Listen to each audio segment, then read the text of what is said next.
हमारे पास एक 10 मीटर लंबा बेलन यानी सिलेंडर है जिसका केंद्र मूल यानी ओरिजिन पर स्थित है। इस तरह से बेलन का 5 मीटर हिस्सा मूल से ऊपर है और 5 मीटर हिस्सा नीचे है और इसकी त्रिज्या यानी रेडियस हमें दी गई है। इसके अलावा एक विद्युत क्षेत्र यानी इलेक्ट्रिक फील्ड भी मौजूद है जिसका समीकरण हमें प्रदान किया गया है। हमारा लक्ष्य है ये निर्धारित करना कि इस बेलन द्वारा समाहित आवेश जो भी इनक्लोज चार्ज है वे कितना है। हम कहाँ से शुरू करें? हमें कुछ समीकरण और निर्देशांक दिखाई दे रहे हैं और हमें समाहित आवेश निकालने हैं। हमारे मन में सबसे पहले यह विचार आता है कि अरे वाह, ये तो एक बंद सतह है, क्लोज सरफेस है। हमारे लिए महत्वपूर्ण इसलिए है क्योंकि हमें पता है कि गॉस का नियम बंद सतहों पर लागू किया जा सकता है। गॉस का नियम कहता है कि बंद सतह से गुजरने वाला कुल विद्युत फ्लक्स यानी इलेक्ट्रिक फ्लक्स हमेशा उस सतह में समाहित आवेशों यानी एनक्लोज चार्जेस को एप्सिलॉन नॉट से विभाजित करने के बराबर होता है। अब हम अपने आप से पूछते हैं कि यदि हम इस बेलन से गुजरने वाला फ्लक्स का कुल मान निकाल सकते हैं तो क्या हम समाहित आवेश भी निकाल सकते हैं? हाँ, यदि हम कुल फ्लक्स निकाल ले तो समाहित आवेश होगा Q बराबर कुल फ्लक्स गुणा एप्सिलॉन नॉट। इसका मतलब हमें इस बेलन से गुजरने वाला कुल फ्लक्स निकालना है। हम फ्लक्स कैसे निकालेंगे? यदि आपने पहले देखा हो कि किसी भी सतह से फ्लक्स कैसे निकाला जाता है तो आपको याद होगा कि किसी भी सतह से होकर गुजरने वाला विद्युत फ्लक्स उस सतह पर विद्युत क्षेत्र यानी E और क्षेत्रफल सदिश A के आदिश गुणन यानी डॉट प्रोडक्ट के बराबर होता है। यदि हमें कुल फ्लक्स निकालना हो तो हमें सभी हिस्सों का योग यानी समीशन लेना होगा। आमतौर पर जब हम अनियमित वस्तुओं के साथ काम करते हैं तो यह एक अवकलन हो सकता है, एक इंटीग्रल हो सकता है जिसे हल करना काफ़ी कठिन हो सकता है। लेकिन यहाँ हमारे पास एक सुंदर बेलन है जिससे हमें उम्मीद है कि शायद हमें अवकलन करने की आवश्यकता नहीं पड़ेगी। इस आशा का कारण ये है कि हम इस बेलन की 3 स्पष्ट सतह देख सकते हैं। पहली सतह ये निचली सपाट सतह है, दूसरी सतह ये ऊपरी सपाट सतह है और तीसरी सतह ये बेलन की घुमावदार सतह है, ये कर्व्ड सरफेस है। अब हम इन तीनों सतहों से गुजरने वाला फ्लक्स निकालने की कोशिश करेंगे और फिर उन तीनों का योग कर लेंगे जिससे कि समाहित आवेश निकालने में आसानी हो। तो हम निचली सपाट सतह से शुरुआत करते हैं।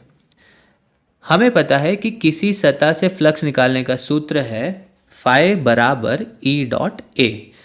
हम इस सतह को 1 से दिखाएंगे यानी जैसे φ1 बराबर E1 डॉट A1। पहले हम विद्युत क्षेत्र का मान निकालने की कोशिश करते हैं। हमें विद्युत क्षेत्र दिया गया है E बराबर 3yj कैप, जहाँ j कैप हमें E की दिशा बताता है। j कैप मतलब y दिशा है। विद्युत क्षेत्र पूरी तरह y दिशा में है और ये y निर्देशांक पर निर्भर करता है। निचली सतह पर बिंदु का y निर्देशांक क्या है? चूंकि ये सतह मूल सतह से 5 मीटर नीचे है अतः y बराबर -5 होगा। इसीलिए E1 बराबर 3 गुणा -5 j कैप यानी कि -15 j कैप। इसका मतलब ये हुआ कि निचली सतह पर विद्युत क्षेत्र का मान 15 है और दिशा नीचे की ओर है। ठीक है, लेकिन हमें जानना है कि विद्युत क्षेत्र सिर्फ इस बिंदु पर नहीं बल्कि पूरे क्षेत्र में कैसा है, क्योंकि हमें पूरे क्षेत्रफल के लिए फ्लक्स निकालना है। तो इस बिंदु पर विद्युत क्षेत्र क्या होगा? एक बार फिर आप वीडियो को रोकिए और कोशिश कीजिए। ओके, तो आप इस समीकरण के आधार पर विचार करें। क्या आपको लगता है कि उस निचली सतह पर इस बिंदु पर विद्युत क्षेत्र समान होगा या फिर भिन्न होगा? अगर हम समीकरण वापस देखें तो यहाँ केवल y निर्देशांक मायने रखता है। यहाँ पर y निर्देशांक क्या है? यह फिर से -5 ही है क्योंकि अब ये बिंदु भी मूल से 5 मीटर नीचे है। भले ही x और y निर्देशांक परिवर्तित हो रहे हो पर इससे कोई फर्क नहीं पड़ता। इसका मतलब ये है कि यहाँ विद्युत क्षेत्र 15 ही रहेगा और नीचे की ओर ही रहेगा और यही स्थिति दूसरी बार भी होगी। इसलिए हमारे लिए अच्छी खबर है और यही कारण है कि हम मुस्कुरा रहे हैं। क्योंकि ये एक समान विद्युत क्षेत्र यूनिफॉर्म इलेक्ट्रिक फील्ड है। भले ही कुल मिलाकर विद्युत क्षेत्र समान नहीं है क्योंकि ये y निर्देशांक के अनुसार बदलता रहता है, लेकिन इस वाली सतह पर हर जगह एक जैसा है, जिससे हमें अवकलन करने की आवश्यकता नहीं पड़ रही है, इंटीग्रेशन करने की आवश्यकता नहीं पड़ रही है। ठीक है, तो अब हमें विद्युत क्षेत्र का मान मिल गया है। अगला कदम है क्षेत्रफल का निर्धारण करना।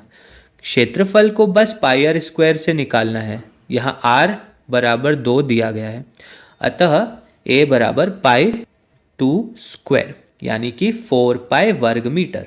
हम मानक इकाइयों में ही इसे लिखेंगे। ये केवल इसका मान है, मैग्नीट्यूड है। अब हमें सदिश का डायरेक्शन यानी दिशा भी तो पता करनी है। अब आइए सोचिए कि इस क्षेत्रफल की दिशा क्या होगी। जैसा कि हमने पहले देखा है, इसके लिए हमें सतह के लंबवत एक रेखा खींचनी होगी। बंद सतह के लिए यह लंबवत सदैव ही बाहर की ओर होता है। इस मामले में हमारा क्षेत्रफल सदिश बाहर की ओर मतलब नीचे की ओर, इसीलिए क्षेत्रफल सदिश का मान 4 पाई है और दिशा ऋणात्मक जे कैप में है। अब जब हमारे पास विद्युत क्षेत्र और क्षेत्रफल दोनों उपलब्ध है, तो अब हम फ्लक्स की गणना करते हैं। एक क्षण रुकिए और विचार कीजिए कि क्या इस फ्लक्स की गणना आप स्वयं कर सकते हैं, और साथ ही दूसरे और तीसरे सतह का फ्लक्स भी क्या आप निकाल सकते हैं। चलिए, तो -15 को -4 पाई से गुणा करने पर हमें मिलता है 60 पाई। जब जे कैप का जे कैप से डॉट प्रोडक्ट यानी आदिश गुणन होता है तो हमें 1 मिलता है, क्योंकि डॉट प्रोडक्ट में कॉस थीटा होता है और यहाँ दोनों सदिश एक दिशा में यानी थीटा 0 डिग्री यानी कॉस 0 डिग्री 1। इस प्रकार हमें पहली सतह पर फ्लक्स 60 पाई मिलता है।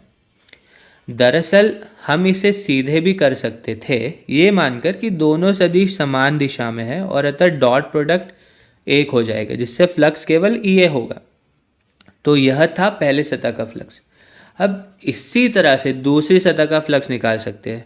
आपको क्या लगता है परिणाम क्या निकलेगा?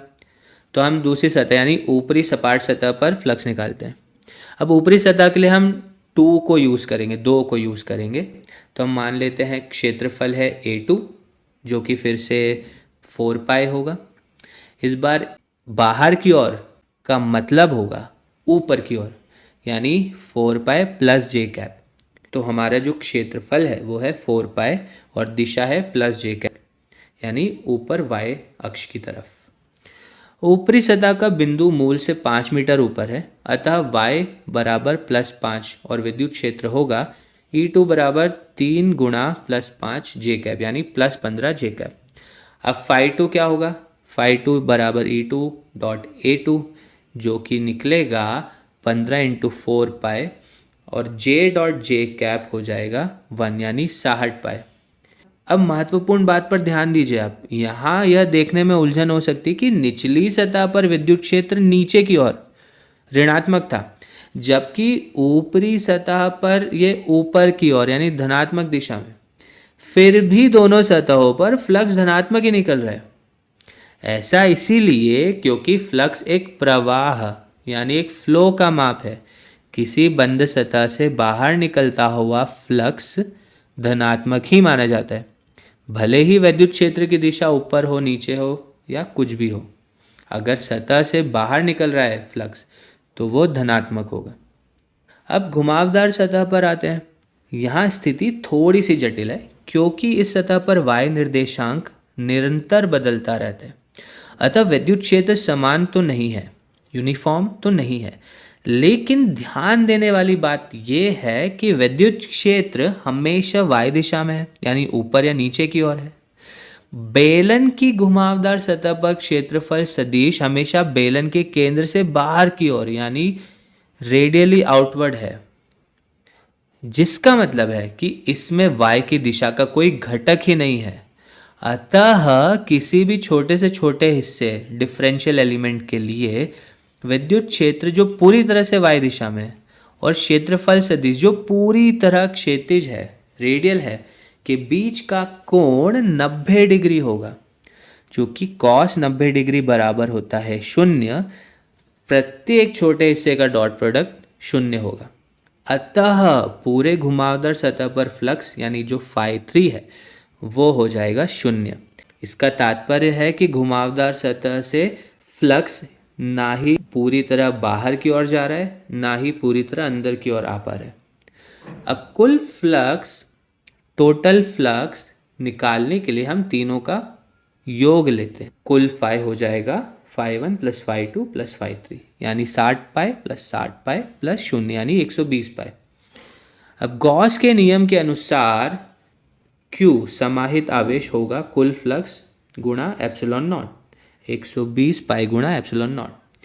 इस प्रकार हमें बेलन में समाहित आवेश प्राप्त हो गया। अब हम एक थोड़ी सी भिन्न समस्या पर चर्चा करना चाहते हैं। यदि सब कुछ बिल्कुल समान रहे सिवाय इसके कि विद्युत क्षेत्र अब E बराबर 3 मॉड्यूलस y j कैप है, जहां मॉड्यूलस y का अर्थ है y का परिमाण यानी केवल उसकी वैल्यू, उसका माप। तो परिणाम कैसे बदलेगा? नया समाहित आवेश क्या होगा? तो क्या आप इसे निकालने का प्रयास करेंगे? कोशिश कीजिए। ठीक है, आइए देखते हैं कि यदि आपने ये किया तो ऊपरी सतह पर सब कुछ वैसा ही रहेगा।